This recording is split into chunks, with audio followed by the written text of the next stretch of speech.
வணக்கம். நான் உங்கள் ரமேஷ் பேசுகிறேன். இன்றைக்கி டைரி சாஃப்ட்வேரில் அக்கௌண்ட்ஸ் எப்படி போடுறது அப்படிங்கிறத பற்றி ஒரு சின்ன டெமோ மட்டும் பார்த்துருவோம். அக்கௌண்ட்ஸ் என்ட்ரி போடும்போது நமக்கு தெரிஞ்சுக்க வேண்டிய ஒரு சில விஷயங்களை மட்டும் நான் முன்னாடி சொல்லிடுறேன். இதில் கேஷ் பேலன்ஸ், அதாவது 1-4க்கு நாம் கொடுக்கக்கூடிய ஓப்பனிங் கேஷ் பேலன்ஸ் எங்கே டைப் பண்ணணும், அது வந்து பார்த்திங்கன்னா முதன்மை தகவலில் பொது தகவல் அப்படிங்கிற இடத்துல ஆரம்ப கையிருப்பு அப்படின்னு சொல்லிட்டு ஒன்று இருக்கும். இந்த ஆரம்ப கையிருப்பில் நம்ம டைப் பண்ணணும்.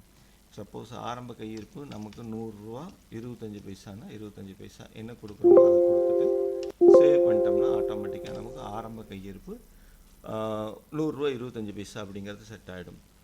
சப்போஸ் பேங்க்கு மற்ற ஐட்டத்துக்கெலாம் நீங்கள் ஓப்பனிங் பேலன்ஸ் கொடுக்கணுன்னா பேரேட்டின் பெயர்கள் இருக்கும். முதன்மை தகவலில் பேரேட்டின் பெயர்கள் இருக்கும். அதில் போனீங்கன்னா நீங்கள் இதில் ஓப்பனிங் பேலன்ஸ் டைப் பண்ணிக்கலாம். சப்போஸ் எனக்கு பேங்க்னுடைய ஓப்பனிங் பேலன்ஸ் டைப் பண்ணால் கீழே குரூப் நேம் இருக்குது. இதில் வங்கிகள் அப்படிங்கிறது மட்டும் கொடுத்தோம்னா வங்கிகளுக்கு உண்டானது மட்டும் மேலே ஃபில்டர் ஆகி நிற்கும். அதில் சேமிப்பு கணக்கு மத்திய கூட்டுறவு வங்கி, நம்மளுடைய பேங்க் நேம் எதுவோ அந்த பேங்க் நேமுக்கு ஓப்பனிங் கொடுத்தீங்கன்னா இந்த இடத்துல வந்துடும். இங்கே பார்த்தீங்கன்னா ஏற்கனவே 2,53,253,266 ரூபா 24 பைசா 42 பைசா அப்படின்னு சொல்லி கொடுத்துருக்காங்க. இது சேவ் பண்ணிங்கன்னா போதுமானது. ஆட்டோமேட்டிக்காக அதனுடைய ஓப்பனிங் பேலன்ஸ் நமக்கு இங்கே வந்துடும். இது மற்ற என்ட்ரி, அதாவது மற்ற லெஜருக்கெலாம் நம்ம ஓப்பனிங் பேலன்ஸ் கொடுக்கக்கூடிய ஒரு ஐட்டம். சரி, ஓப்பனிங் பேலன்ஸ் எங்கே டைப் பண்ணணும்னா முதன்மை தகவலில் பொது தகவலில் கேஷும் பேரேட்டின் பெயர்களில் மற்றதெல்லாம் டைப் பண்ணுவோம்.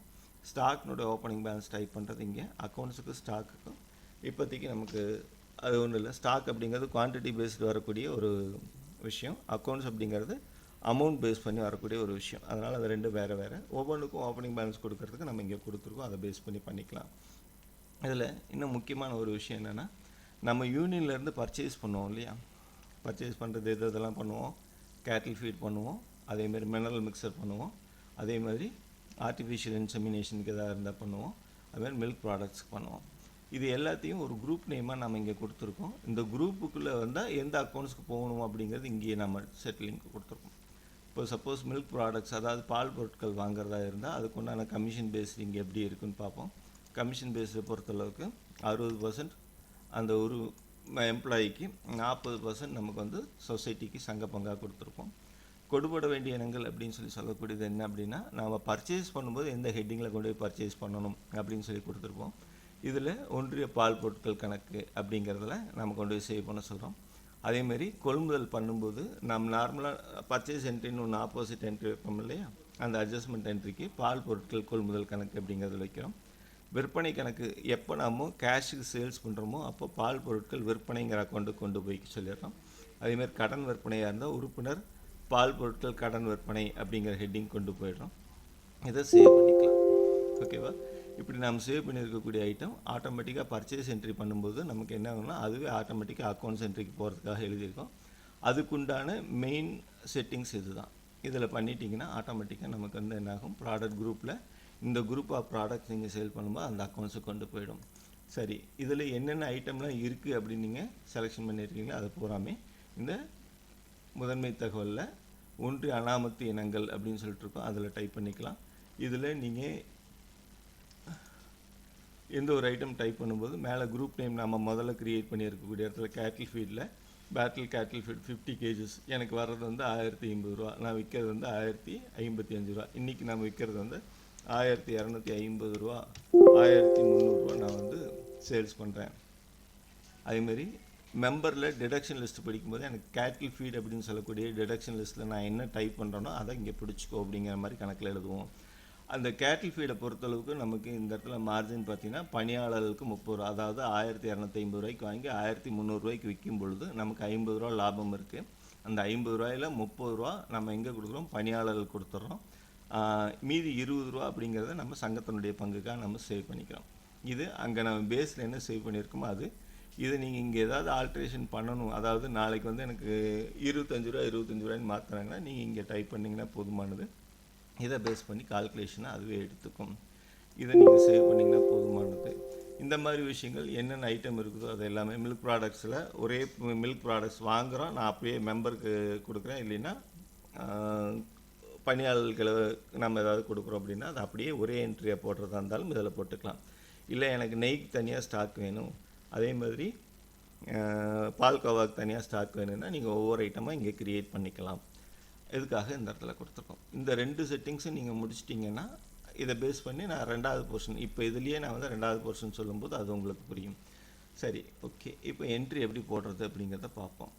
தகவல் பதிவில் வவுச்சர் பதிவுகள் அப்படின்னு சொல்லிட்டு இருக்கு இல்லையா, இதில் போனீங்கன்னா பொதுவான வவுச்சர் பதிவுகள்னு இருக்கும். இந்த பொதுவான வவுச்சர் பதிவுகளில் போனீங்கன்னா நார்மலாக purchase, local sales, union sales, free milk இந்த 4ஐயும் இதில் நம்ம என்ட்ரி பண்ணுற மாதிரி இருக்கும்.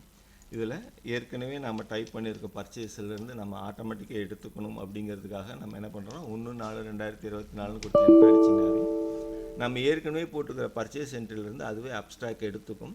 1ஆம் தேதி காலையில் எனக்கு வந்து 797.5 லிட்டர் பர்ச்சேஸ் ஆகிருக்கு, அதுக்கு இவ்வளோ அமௌண்ட் நாங்கள் மெம்பருக்கு கொடுக்கணும் அப்படிங்கிறதெல்லாம் இதுலேயே வந்துடும். இதை சேவ் மட்டும் பண்ணிங்கன்னா போதுமானது. டேட் கொடுக்குறீங்க, சேவ் பண்ணுறீங்க, இது மட்டும் பண்ணினீங்கன்னாவே ஆட்டோமேட்டிக்காக என்ன பண்ணணும்னா போய்க்கும். சப்போஸ் நான் பர்ச்சேஸே என்ட்ரி போடல, நான் புதுசாக தான் இப்போ ஆரம்பிச்சிருக்கேன், நடுவில் தான் ஆரம்பிச்சிருக்கேன்னு ஃபீல் பண்ணிங்கன்னா நீங்கள் என்ன பண்ணலான்னு, இதில் ஆக்சுவலாக 31/7 வரைக்கும் நான் சேவ் பண்ணியிருக்கேன். நான் அதனால் இதில் 1/8 அப்படிங்கிறத நான் டேட் கொடுத்தேன் அப்படின்னு சொல்லி சொன்னால் ஆட்டோமேட்டிக்காக எனக்கு என்ன பண்ணுன்னா 1/8க்கு என்ன பர்ச்சேஸ் இருக்குது அதுவே எடுத்துகிட்டு வந்துக்கும். இல்லைன்னா உங்களுடைய டே புக் நோட்டில் எழுதியிருப்பீங்க இல்லையா, அதை பேஸ் பண்ணி நீங்களே இங்கே லெட்டர்லாம் டைப் பண்ணிக்கலாம். ஓகேவா? இப்படி டைப் பண்ணிட்டு சேவ் பண்ணிங்கன்னா அது ஆட்டோமேட்டிக்காக என்ன ஆகும் அப்படின்னா அதுவே ஆப்போசிட் என்ட்ரி எங்கெங்கே கொண்டு போகணுங்கிறதெல்லாம் எழுதிக்கும். கீழே சேவ் பண்ணிங்கன்னா போதுமானது. இதில் நாம் என்ன பண்ணியிருப்போம்னா யூனியன் சேல்ஸ் அப்படிங்கிறத மட்டும் என்ன பண்ணியிருப்போம்னா தனியாக வச்சுருப்போம். யூனியன் சேல்ஸில் என்ன ரீசன்னா யூனியன் பில்லேருந்து வரக்கூடியது என்ட்ரி போட்டால் யூனியன் பில்னுடைய அப்ஸ்ட்ராக்டும் நம்ம கொடுத்துடலாம். அதேமாரி யூனியன் பில் கொடுக்கும்போது இப்போ 1 to 10 நமக்கு பில் பே பண்ணுறாங்கன்னா அந்த 10ஆம் தேதி அன்னைக்கு நமக்கு யூனியன்லேருந்து வர வேண்டிய இனங்களில் எவ்வளவு அப்படிங்கிறத நம்ம அந்த இடத்துல என்ட்ரி போட்டுருவோம். சேம் அதே மாதிரி அக்கௌண்ட்ஸில் பேங்க்கில் என்றைக்கு பேமெண்ட் வந்துச்சோ அன்னைக்கு தேதியில் வங்கியில் வந்த கணக்கு எவ்வளவு, அட்ஜஸ்ட்மெண்ட் என்ட்ரி எல்லாம் எவ்வளவு இருக்குது அப்படிங்கிற மாதிரி நம்ம சேவ் பண்ணிக்குவோம். இதுக்கு அடுத்த போர்ஷனில் நம்ம அதை டீட்டெயில்டாக பார்ப்போம்.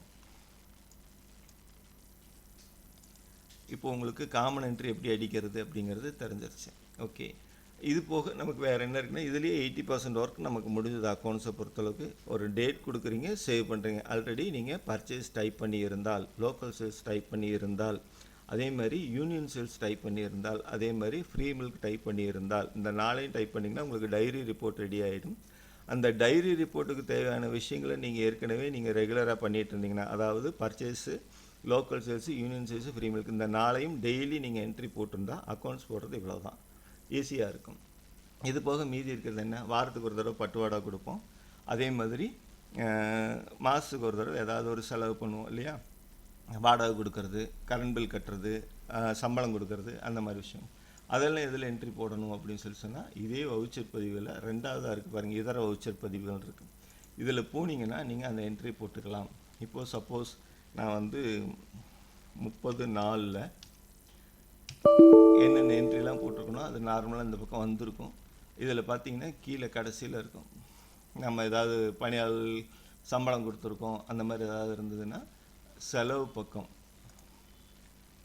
குரூப் நேம் வந்து சாதல்வார் செலவுகள். சம்பளம் கொடுக்கறது நம்ம இதில் போடுவோம், சாதல்வார் செலவுகளில் போடுவோம். சாதல்வார் செலவுகள் கிளிக் பண்ணிக்கிறீங்க. இந்த இடத்துல சம்பளம்,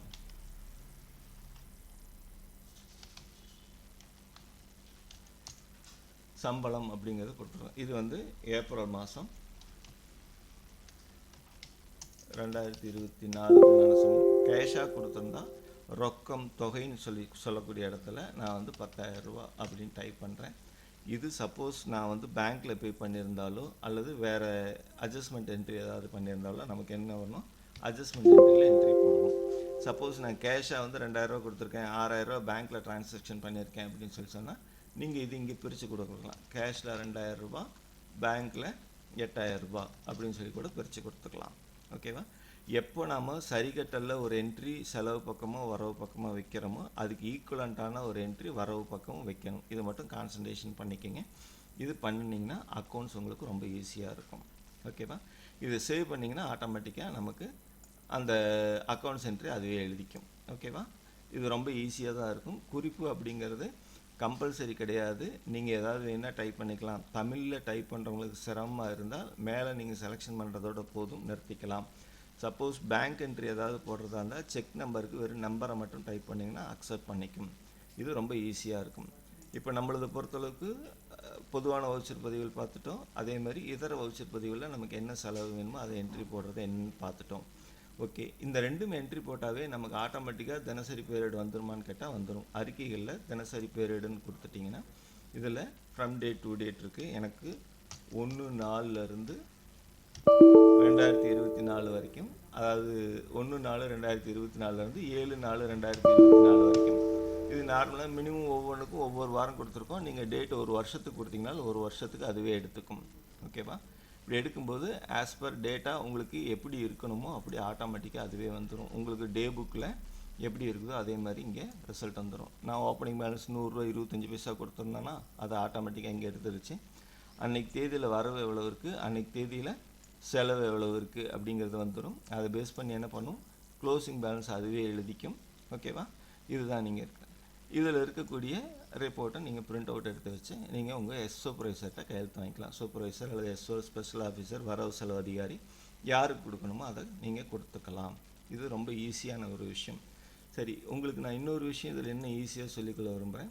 இதில் பார்த்திங்கன்னா பட்டுவாடா காலம் பதிவேற்றம்னு சொல்லிட்டு ஒன்று கொடுத்துருப்பேன். இதில் பார்த்திங்கன்னா பட்டுவாடா 1ஆம் தேதியிலிருந்து 7ஆம் தேதி வரைக்கும் நான் ஒரு பட்டுவாடா கொடுத்துருக்கேன். 2ஆம் தேதியிலிருந்து 14ஆம் தேதி வரைக்கும் ஒரு பட்டுவாடா கொடுத்துருக்கேன். அந்த பட்டுவாடா காலத்தை மட்டும் நீங்கள் இதில் என்ட்ரி போட்டிருந்தீங்கன்னா, அதாவது இப்போ வந்து 17/7 11/7 17/7 வரைக்கும் கொடுத்துருக்கேன். 12வது பட்டுவாடா நான் கேஷ் பேலன்ஸில் பேங்க் பேலன்ஸில் நான் கொடுக்குறேன். 18 24 வரைக்கும் சேவ் பண்ணுறீங்க. அதேமாதிரி 31 ஜூலை வரைக்கும் இந்த மாதிரி நீங்கள் பட்டுவாடாவை அந்த பட்டுவாடா காலம் மட்டும் சேவ் பண்ணியிருந்தீங்கன்னா, இதை பேஸ் பண்ணி உங்களுக்கு நடக்கக்கூடிய ஒரு விஷயம் என்ன அப்படின்னு பார்த்தீங்கன்னா, சப்போஸ் நீங்கள் மெம்பருக்கு பிடித்தங்கள் பிடிக்கிறீங்க இல்லையா, பிடித்தங்கள் பிடிக்கும்போது எந்த பட்டுவாடா காலத்தில் நீங்கள் என்ன பிடித்தங்கள் பிடிக்கிறீங்க அப்படிங்கிறத நீங்கள் இங்கே எழுத முடியும். ஓகேவா? சப்போஸ் கடைசியாக இருக்கிற பட்டுவாடா நான் 13வது பட்டுவாடா, அதாவது 25/7 31/7 வரைக்கும் நான் வந்து பட்டுவாடா பண்ணுறேன். இதில் நான் வந்து டிடக்ஷன் பார்த்தீங்கன்னா கேட்டில் ஃபீட் அப்படிங்கிறதுக்கு டிடக்ஷன் பண்ணுறேன். அப்படி கேட்டில் ஃபீட் டிடக்ஷன் பண்ணும்போது எந்த மெம்பருக்கு பிடிக்கிறேன் அப்படிங்கிறத நான் என்ட்ரி போட்டால் அந்த மெம்பருக்கு ஏற்கனவே என்ன பேலன்ஸ் இருக்குது அப்படிங்கிறது இங்கே வந்திருக்கும். ஓகேவா? அதே மாதிரி இந்த பட்டுவாடா காலத்தில் அவருக்கு எவ்வளோ பேமெண்ட் இருக்குது, நான் எவ்வளோ பிடிக்கணும் அப்படிங்கிற டீட்டெயிலும் இதில் இருக்கும். பார்த்தீங்கன்னா தெரிஞ்சுக்கலாம். இதில் ஏற்கனவே என்ன பண்ணியிருக்கேன், அறிஞர் அண்ணா நலநிதிக்கு 1 ரூபா பிடிச்சிருக்கிறதா கணக்கு இருக்குது. அப்போ டோட்டல் டிடக்ஷனில் 1 ரூபா பிடிச்சிருக்கேன்.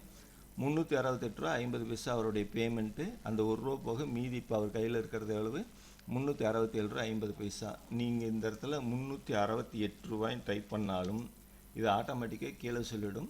பால் கொள்முதல் பிடித்தங்களை விட நீங்கள் வந்து என்ன பண்ணியிருக்கீங்க, குறைவாக உள்ளது, நிலுவைத் தொகையை விட குறைவாக உள்ளது அப்படிங்கிறது தெளிவாக சொல்லிடும். சரியா? அதேமாதிரி இந்த இடத்துல இருக்கக்கூடிய பேலன்ஸை பேஸ் பண்ணி இது ஆட்டோமேட்டிக்காக இன்ஃபர்மேஷன் கொடுக்கும். நீங்கள் இதையும் பேஸ் பண்ணி சேவ் பண்ணுறதா இருந்தால் பண்ணலாம். பட் ஆனால் அக்கௌண்ட்ஸ் ப்ராப்பராக வேணும் அப்படின்னு சொல்லி சொன்னால் purchase, local sales, union sales இதெல்லாம் எப்படி பண்ணுறீங்களோ அதேமாதிரி அந்த ப்ராடக்ட் சேல் பண்ணுறீங்க இல்லையா மெம்பருக்கு, அதுவும் மெம்பர் நேமுக்கு அக்கௌண்ட்டுக்கு வச்சிங்கன்னா ஆட்டோமேட்டிக்காக இதில் வந்துடும். இதில் நீங்கள் என்ட்ரி கொடுத்தீங்கன்னாவே அவருடைய பிடித்தங்களில் இந்த பட்டுவாடா பீரியடில் எவ்வளோ இருக்குது, அதிகமாக பிடிச்சிருக்கோமா குறைவாக பிடிச்சிருக்கோமாங்கிற டீட்டெயில் நமக்கு தெரிஞ்சுக்கிற மாதிரி வச்சுருக்கோம். ஓகேவா? சரி, ஓகே. இதில் அதே மாதிரி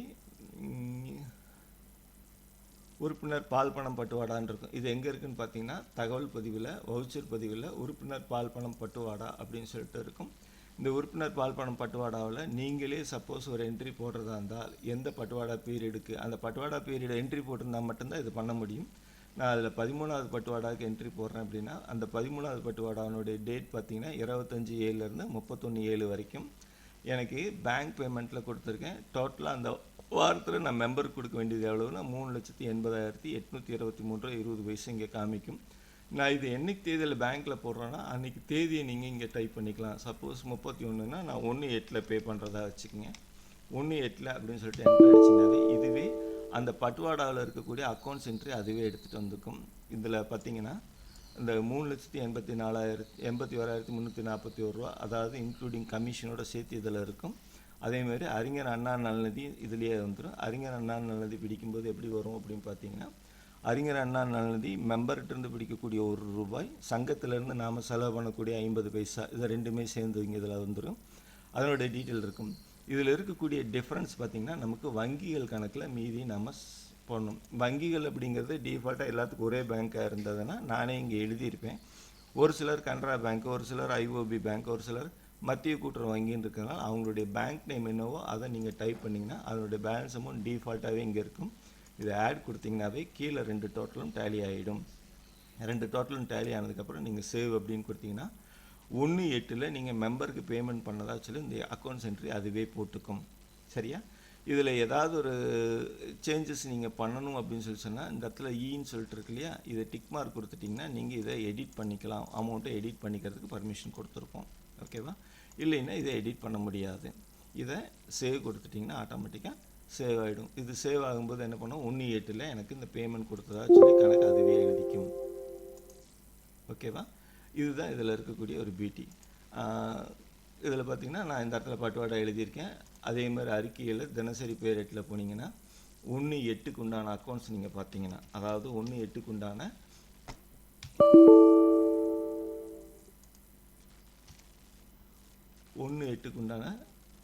தினசரி பேரேட் பார்த்தீங்கன்னா நாம் இப்போ போட்டிருக்கக்கூடிய என்ட்ரி இதில் இருக்கும். ஓகேவா?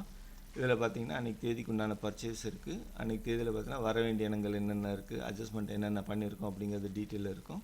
அதேமாதிரி உறுப்பினர் பட்டுவாடா நம்ம எவ்வளோ பண்ணியிருக்கோங்கிற டீட்டெயில் இதுலேயே இருக்கும். ஓகேவா? இதில் கேஷ் பேமெண்ட் இருந்தால் அதுவே ஆட்டோமேட்டிக்காக கேஷ் பேமெண்ட்டுக்கு எடுத்துக்கும், இதுக்கும் எடுத்துக்கும். இது புரிஞ்சது இல்லையா? இது உங்களுக்கு அக்கௌண்ட்ஸ் போகிறதுக்கு ரொம்ப ஈஸியான மெத்தட். சப்போஸ் நீங்கள் ஏற்கனவே போட்டிருக்க இந்த என்ட்ரி நான் இப்போ இங்கே டெலீட் பண்ணாவே ஆட்டோமேட்டிக்காக அக்கௌண்ட்ஸ்லேயும் அது அங்கே டெலீட் ஆகிடும்.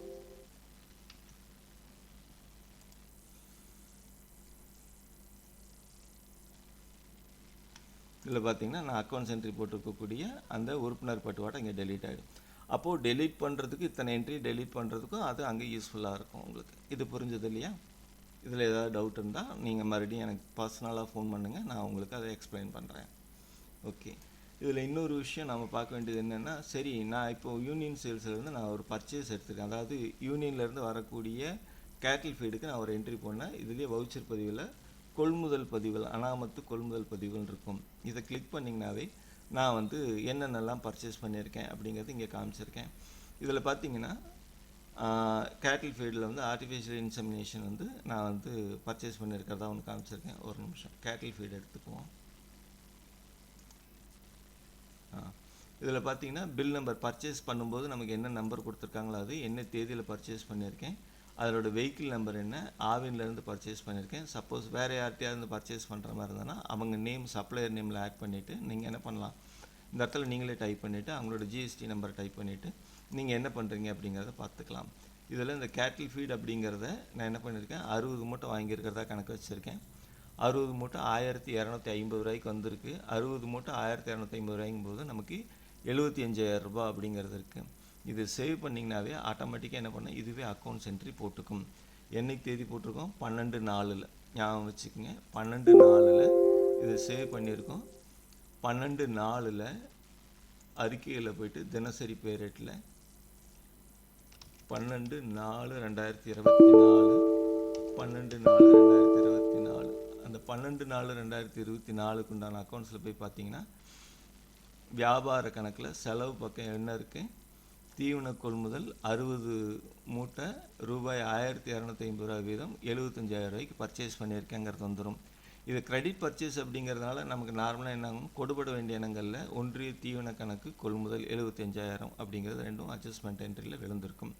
கேஷ் என்ட்ரியாக இருந்தால் நமக்கு ரொக்கம்ங்கிற இடத்துல வரும், அட்ஜஸ்ட்மெண்ட் என்ட்ரியாக இருந்தால் சரிகட்டல் அப்படிங்கிற இடத்துல வரும். கிரெடிட் அப்படிங்கிறதுனால இது அட்ஜஸ்ட்மெண்ட் என்ட்ரி, இதுவே ஆட்டோமேட்டிக்காக இந்த இடத்துல என்ட்ரி போட்டுக்கும். இதில் உங்களுக்கு எதுவும் சிரமம் இருக்காதுங்கிறத நம்புகிறேன். அந்தளவுக்கு இதில் அக்கௌண்ட்ஸ் ஈஸியாக இருக்கும். எனக்கு தெரிஞ்சு நான் இப்போ வடிவமைச்சிருக்கக்கூடிய இந்த அக்கௌண்ட் ஸ்டேட்மெண்ட் உங்களுக்கு purchase, local sales, union sales, free milk இந்த 4ம் டெய்லி நீங்கள் டைப் பண்ணியிருந்தால் 1 இயர் அக்கௌண்ட்ஸை முடிக்கிறதுக்கு வெறும் 4 மணி நேரம் இருந்தால் போதுமானது. உங்களுக்கு தேவையான R&D வரைக்கும் அதுவே அக்கௌண்ட்ஸ் எழுதி கொடுத்துடும். இதுதான் நான் அதில் கொடுத்துருக்கக்கூடிய கான்செப்ட். இது உங்களுக்கு புரிஞ்சிருக்குன்னு நினைக்கிறேன். சரி, ஓகே. இப்போ நான் பர்ச்சேஸ் என்ட்ரி போட்டுட்டேன். உறுப்பினருக்கு நான் சேல்ஸ் என்ட்ரி போடணுன்னா இந்த இடத்துல பார்த்தோன்னா ஒன்றிய அனாமத்து விற்பனை மற்றும் இருப்புன்னு இருக்குது இல்லையா. இந்த ஒன்றிய அனாமத்து விற்பனையில் ஃபஸ்ட் எடுத்தோன்னா உறுப்பினர் அனாமத்து விற்பனைன்னு இருக்கும். இதில் போனீங்கன்னாவே நீங்கள் என்ன பண்ணலாம், அந்த மெம்பருக்கு என்ன சேல்ஸ் பண்ணியிருக்கிறீங்கிறத என்ட்ரி போடலாம். ஏற்கனவே போட்டிருக்கிற என்ட்ரியை எடிட் பண்ணுறதுக்கு இந்த பென்சில் மார்க் மாதிரி இருக்கும், அது டெலீட் பண்ணுறதுக்கு இந்த எக்ஸ் மார்க் மாதிரி இருக்கும். எடிட் கொடுத்தீங்கன்னா ஏற்கனவே நான் போட்டிருக்கிற என்ட்ரி இதில் கண்ணில் காமிக்கும். பார்த்தீங்கன்னாவே தெரியும். இதில் மெம்பர் நம்பர் ஏதாவது தேர்வு செய்யணும்னா செஞ்சுக்கலாம், இல்லைன்னா ஜென்ரல் கணக்கு எழுதுறதா இருந்தால் எழுதிக்கலாம். இது வந்து கேஷுக்கு சேல்ஸுக்கு கிரெடிட்டுக்கு சேல்ஸ் பண்ணாலும் இந்த இடத்துல என்ன பண்ணலாம், மெம்பர் நம்பர் என்ன இருக்குதோ அதை நீங்கள் கொடுக்கலாம். கொடுத்துட்டு சேவ் பண்ணிங்கன்னா இது என்னைக்கு தேதியில் கொடுத்துருக்கோம், 30 அக்டோபர். 30 அக்டோபர் வேண்டாம், ரீசெண்டாக இருக்கிறத எடுத்துப்போம். 15 நாளில் இருக்கிறத ஒன்று எடுத்துப்போம். 15 நாளில் என்ன பண்ணியிருக்காங்க, 60 மட்டும் சேல்ஸ் பண்ண மாதிரி இவங்க கணக்கு காமிச்சிருக்காங்க. நாமளே ஒரு டேட் போட்டுக்குவோமா. நான் அதே 12 நாளில் நான் வந்து உறுப்பினர் நம்பர் 59 அப்படிங்கிற உறுப்பினர் நம்பருக்கு இல்லை 590 இருக்கிற மெம்பர் காமிக்கும். கேஷுக்கு விற்றுருந்தா கேஷு, கிரெடிட்டுக்கு விற்றுருந்தா கிரெடிட் அப்படிங்கிறது நீங்கள் இங்கே சூஸ் பண்ணிக்கிற மாதிரி இருக்கும். கேஷுக்கு நான் என்ன பண்ணுறேன், அதே 12 நாளில் நான் ஒரு மூட்டை சேவ் பண்ணுறேன். அந்த 590 அந்த உறுப்பினருடைய பெயர் என்னன்னு பார்த்தீங்கன்னா மினியப்பன் இருக்குது. இதில் கேட்டில் ஃபீட் அப்படிங்கிறத டைப் பண்ணுறோம். கேட்டில் ஃபீடில் கேட்டில் ஃபீட் அப்படிங்கிறது நான் ஒரு மூட்டை அவருக்கு விற்றதாக கணக்கு காமிக்கிறேன். இங்கே என்ன பண்ணுறேன், கேஷுக்கு விற்றதாக கணக்கு காமிச்சிருக்கேன். என்ட்ரு கொடுத்தீங்கன்னா கீழே இறங்கிக்கும். இப்படி கீழே இறங்கினதுக்கப்புறம் நீங்கள் சேவ் பண்ணிங்கன்னா போதுமானது. அப்போது இங்கே டோட்டல் குவான்டிட்டி ஒன்று கொடுத்துருக்கேன். நெட் அமௌண்ட் எனக்கு 1300 ரூபா அப்படிங்கிறது இருக்கும். இது சேவ் பண்ணிங்கன்னா ஆட்டோமேட்டிக்காக சேவ் ஆகிடும். இது பிரிண்ட் அவுட் வேணும்னாலும் எஸ் கொடுத்தீங்கன்னா பிரிண்ட் அவுட் ஆகிடும். நான் இப்போ பிரிண்ட் அவுட்டுக்கு உங்களுக்கு இங்கே ஸ்க்ரீனில் காமிக்க முடியாதுங்கிறதுனால நான் வெளியில் வந்துடுறேன். ஓகே, இப்போ நான் என்ன பண்ணுறேன், அறிக்கைகளில் அதே தினசரி பே ரேட்டில் 12 நாள் தான் நம்ம சேல்ஸ் பண்ணதாக காமிச்சிருக்கோம். 12 நாளில் நான் சேல்ஸ் பண்ணியிருக்கக்கூடிய ஐட்டத்தை நீங்கள் பார்த்தீங்கன்னாவே இங்கே தெரியும். இதில் பார்த்தீங்கன்னா வியாபார கணக்கில் கொள்முதல் கணக்கு என்ன இருக்குது, 75,000 ரூபா நாம் ஏற்கனவே கொள்முதல் பண்ணது போட்டிருக்கோம். நம்ம கேஷுக்கு சேல்ஸ் பண்ணதுனால கலப்பு தீவன விற்பனை ஒரு மூட்டை 1300 ரூபா வீதம் நான் விற்றுருக்கேன். கேஷில் 1300 ரூபா வந்திருக்கா. சரி, ஓகே, நான் இதையே கிரெடிட் சேல்ஸாக பண்ணியிருந்தேன் அப்படின்னு சொன்னால் என்ன பண்ணுறது, நீங்கள் அதையும் பார்க்கலாம். இப்போது நான் ஏற்கனவே போட்டிருக்கிற என்ட்ரி எடிட் பண்ணுறேன். எடிட் பண்ணி என்ன பண்ணுறேன், கேஷுங்கிறத எடுத்துகிட்டு கிரெடிட்னு மட்டும் கொடுக்குறேன். கிரெடிட்னு கொடுத்துட்டு நான் இதை சேவ் பண்ணுறேன். சேவ் பண்ணிவிட்டேன். பிரிண்ட் வேணுமான்னு கேட்குது, வேண்டான்னு சொல்லியாச்சு. அதே டேட்டில் போயிட்டு நான் என்ன பண்ணுறேன், வியூ கொடுத்தேன்னா ஏற்கனவே இருக்கக்கூடிய ஒரு விஷயத்தை நம்ம இங்கே பார்ப்போம். இங்கே என்ன பண்ணுவோம், வியாபார கணக்கு கலப்பு தீவன விற்பனை ஒரு மூட்டை 1300 ரூபா வீதம். அட்ஜஸ்ட்மெண்ட்டில் 1300 விழுந்துருச்சா. ஓகே, அப்போ அட்ஜஸ்ட்மெண்ட்டில் 1300 வரவு பக்கம் விழுந்தால் செலவு பக்கம் அதே மாதிரி இருக்குமா. அது என்னென்னா வரவேண்டிய இனங்கள் கணக்கில் உறுப்பினர் கலப்பு தீவன கடன் விற்பனை கணக்கு உறுப்பினரின் 590 கடன் விற்பனை பண்ணது 1300 ரூபாய்ன்னு இருக்கும். புரிஞ்சுதா. இதுதான் நம்ம போட்டது. அங்கே பண்ணியிருக்கக்கூடிய ஆப்ரேஷன் இங்கே ஆட்டோமேட்டிக்காக நமக்கு வந்திருக்கு. இதுக்கு முன்னாடி இருக்கிற என்ட்ரி 12ஆம் தேதி நம்ம 60 மூட்டை பர்ச்சேஸ் பண்ணது. அதேமாதிரி 12ஆம் தேதி அன்றைக்கி நம்ம ஒரு மூட்டை கடனுக்கு விற்றதா கணக்கில் ஏற்கனவே கேஷ்க்கு என்ட்ரி போட்டிருந்தது. கேஷில் மட்டும் வந்திருந்தது. கேஷில் வரும்போது நமக்கு அட்ஜஸ்ட்மெண்ட் என்ட்ரி லெஃப்ட் சைடில் வராது. அதேமாரி கிரெடிட் அப்படின்னு சொல்லி கொடுத்தா நமக்கு இவர்கிட்ட பணம் வரணும் அப்படிங்கிறது ஒரு என்ட்ரி வந்துருக்கும். இதை பேஸ் பண்ணி நம்ம இங்கே கொடுத்துருப்போம். இது உங்களுக்கு புரிஞ்சிருக்கும்னு நினைக்கிறேன். இது மட்டும் இல்லை, நீங்கள் அங்கே போடுற என்ட்ரி மூலிமா நான் அந்த 12ஆம் தேதி நான் போட்ட என்ட்ரி டெலீட் பண்ணிடுறேன். ஏன்னா ஒரிஜினல் அக்கௌண்ட்ஸ் பாதிக்குங்கிறதுனால இங்கே டெலீட் பண்ணிட்டா நமக்கு அங்கே அக்கௌண்ட்ஸ்லையும் டெலீட் ஆகிடும். இதை நீங்கள் பண்ணிங்கனாவே ஆட்டோமேட்டிக்காக ஸ்டாக்னுடைய லிஸ்ட் அதுவே எடுத்துக்கும். ஸ்டாக் லெட்ஜரில் ஓப்பன் பண்ணிங்கன்னா ஆட்டோமேட்டிக்காக பார்த்தீங்கன்னா 1 நாளில் எனக்கு ஒன்றும் ஸ்டாக் இல்லை. 12ஆம் தேதி அன்றைக்கி நான் 60 மூட்டை பர்ச்சேஸ் பண்ணியிருக்கேன். 15ஆம் தேதி நான் வந்து 60 மூட்டை விற்றதாக கணக்கு காமிச்சிருக்கேன். இது 1250 ரூபா வீதம் வாங்கினதுனால 75,000 ரூபா. 60 மூட்டை 1300 ரூபாய்க்கு விற்றதுனால எனக்கு 78,000 ரூபா அப்படிங்கிறது இதில் வந்திருக்கும். இதில் இன்னொரு விஷயம் என்ன அப்படின்னு பார்த்தீங்கன்னா, இதுவும் அதிலே இருக்கும். ஸ்டாக் ஸ்டேட்மெண்ட் அதுவே எடுத்துக்கும். அதேமாதிரி மெம்பர்னுடைய பேலன்ஸ் எவ்வளோ இருக்குது அப்படிங்கிறதையும் பார்க்குறதையும் கொடுத்துருப்பேன். அது எல்லாமே நான் ஒவ்வொன்றா காமிக்கிறேன் உங்களுக்கு. இதில் காமன் ரிப்போர்ட்ஸில் நம்ம கமிஷன் ரிப்போர்ட்னு ஒன்று கொடுத்துருந்தாங்க, ஞாபகம் இருக்கா. நான் வந்து மில்க் ப்ராடக்ட் சேல்ஸ் பண்ணியிருக்கேன், அதாவது அது கேட்டில் ஃபீட் சேல்ஸ் பண்ணியிருக்கேன். அதனுடைய டீட்டெயில் எனக்கு 1 நாளில் இருந்து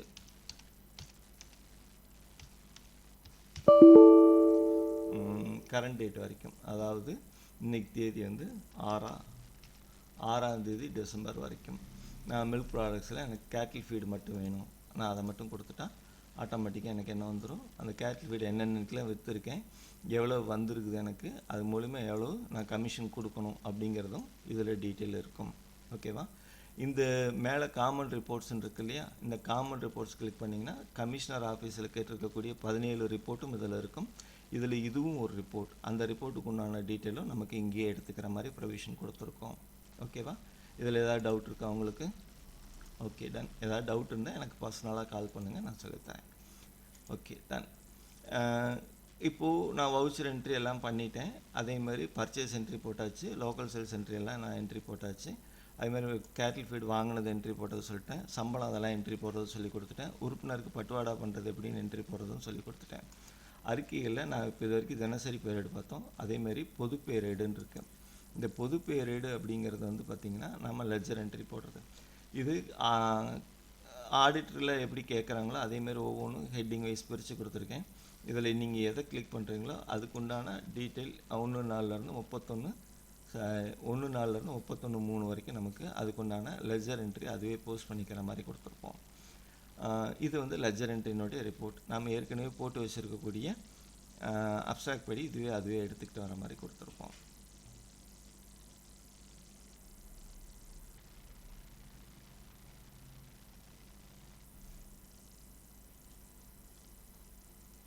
இதில் பார்த்தீங்கன்னா பர்ச்சேஸு, பேமெண்ட்டு, மெம்பர் சஸ்பென்ஸில் இருந்து என்னென்ன வந்திருக்கு எல்லா டீட்டெயிலும் வந்திருக்கும். ஒவ்வொரு மாதத்துக்கும் தனித்தனியாக வரும். இதுலேயே அந்த லெட்டர் எல்லாமே மென்ஷன் பண்ணி கொடுத்துருப்போம். நம்ம பார்த்திங்கன்னா 1ஆம் தேதி அன்றைக்கி காலையில் எவ்வளோ பர்ச்சேஸ் பண்ணியிருக்கோம், அதனோட டீட்டெயில் என்ன அப்படிங்கிறதெல்லாம் இதில் கொடுத்துருப்போம். உறுப்பினர் பாக்கி ஏதாவது பேமெண்ட் ஏதாவது எழுதியிருந்தோம்னா அந்த பேமெண்ட் விஷயம் வந்துடும். மாதத்துக்கு உண்டான கணக்கு இதுலேயே இருக்கும். அதேமாதிரி நம்ம 7 மாதத்துக்கு போட்டிருக்கோம், அதனோட டீட்டெயில் இருக்கும். கீழே அதனுடைய அப்ஸ்ட்ராக்ட்டும் தனியாக நம்ம இங்கே கொடுத்துருப்போம். இது பார்த்திங்கனாவே தெரிஞ்சிருக்கலாம். இது வந்து லெட்ஜர் என்ட்ரி பொறுத்தளவுக்கு. இதையே வந்து வரவு செலவு கணக்கு முழுமையானது அப்படின்னு சொல்லிட்டு ஒன்று இருக்குது. இதில் போனீங்கன்னா R&D நம்ம எந்த மந்த்துக்கு வேணால் அந்த மந்த்து தனியாக செலெக்ஷன் பண்ணி எடுத்துக்கலாம். இல்லை எனக்கு பர்டிகுலர் டேட்லேருந்து இந்த தேதியிலேருந்து இந்த தேதி வரைக்கும் வேணும் அப்படின்னா 30/4 வரைக்கும் வேணும், 2024 வரைக்கும் வேணும் அப்படின்னாலும் இதில் கொடுத்துக்கலாம். வியூ கொடுத்திங்கன்னா அந்த 1/4 to 30 வரைக்கும் என்ன R&D இருக்கோ அந்த R&D இதில் வந்துடும்.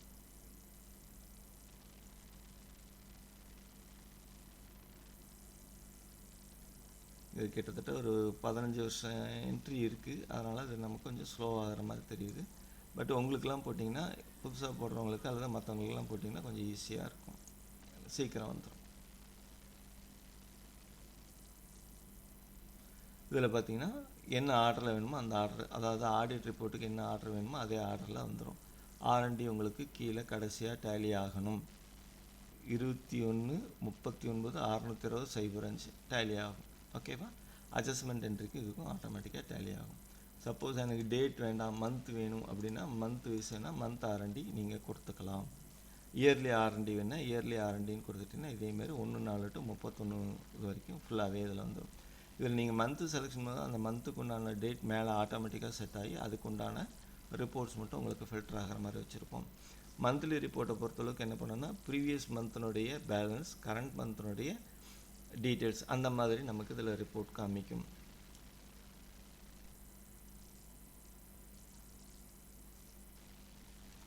இது பார்த்திங்கன்னா 4வது மாதத்துக்கு உண்டான ரிப்போர்ட்டு, அவங்களுக்கு என்ன R&D கொடுத்துருக்காங்களோ அந்த R&D இதில் வரும். ஓகேவா? இதே வந்து இயர்லி வைஸ் கொடுத்துட்டிங்கன்னா இயர்லி வைஸ் உங்களுக்கு வந்துடும். 2024-25க்கு உண்டான R&Dன்னு கொடுத்துட்டிங்கன்னா இயர் வைஸ் R&D உங்களுக்கு வந்துடும். ஆடிட் ரிப்போர்ட்டு கொடுக்கும்போது அந்த மந்த்லி R&D, இயர்லி R&D ரெண்டுமே நம்ம சப்மிட் பண்ணுற மாதிரி இருக்கும். இது அவங்களுக்கு கிராஸ் வெரிஃபிகேஷன் பண்ணுறதுக்கு யூஸ்ஃபுல்லாக இருக்கும். ஓகேவா? அதுக்குண்டான விஷயங்கள் தான் நம்ம இதில் பண்ணியிருக்கோம்.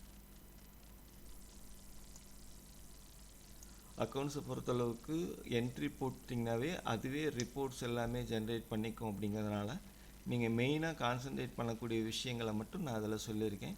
இந்த வீடியோ பொறுத்தளவுக்கு ரொம்ப சுருக்கமாக இருக்கணுங்கிறதுக்காக சுருக்கமாக சொல்லியிருக்கேன்.